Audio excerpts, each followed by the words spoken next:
Food manufacturing and supply chains became a commonplace topic of conversation for Americans when COVID-19 hit the United States.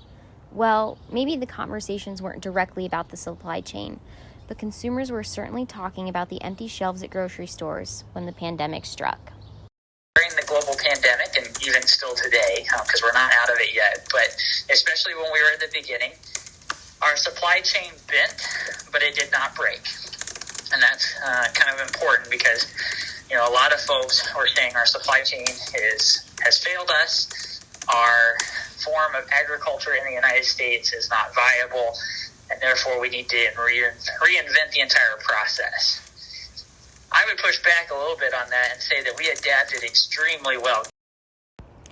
Dathel Nimmons, the Senior Vice President of Protein Sales Solutions, explains that the pandemic was the first time our entire country felt food insecure.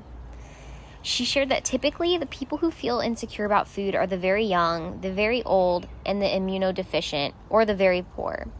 In this case, the entire country felt a little of that.